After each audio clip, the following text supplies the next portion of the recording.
নমস্কার ভিউয়ার্স। তো চলুন শুরু করা যাক শ্রীমদ্ ভগবদ গীতা যথাযথের জ্ঞান যোগের পরবর্তী অংশ। আজকে শ্লোক 17।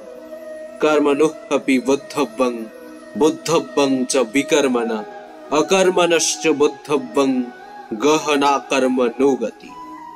কর্মের নিগূঢ় তত্ত্ব হৃদয়ঙ্গম করা অত্যন্ত কঠিন, তাই কর্ম বিকর্ম ও অকর্ম সম্বন্ধে যথাযথভাবে জানা উচিত।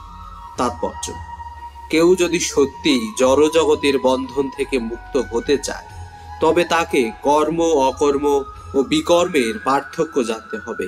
তাকে কর্ম, কর্মের প্রতিক্রিয়া এবং বিরুদ্ধ কর্মের পুঙ্খানুপুঙ্খ বিশ্লেষণ করে দেখতে হবে, কারণ এটি একটি অত্যন্ত কঠিন বিষয়বস্তু।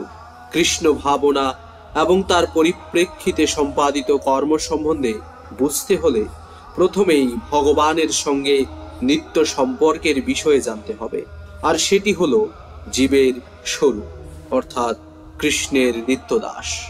তাই কৃষ্ণ ভাবনায় ভাবিত হয়ে ভগবানের সেবা করাই প্রতিটি জীবের পরম কর্তব্য। সমগ্র ভগবদ গীতায় ভগবান আমাদের এই সিদ্ধান্ত অনুসারেই শিক্ষাদান করেছেন।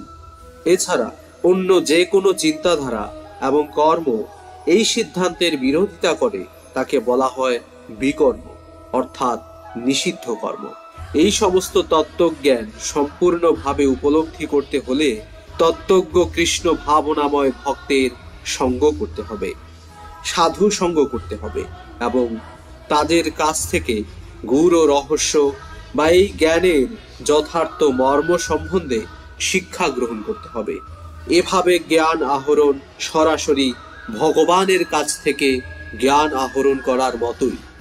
তা না করলে এমনকি বড় বড় বুদ্ধিমান মানুষেরাও পর্যন্ত বিভ্রান্ত হয়ে পড়ে।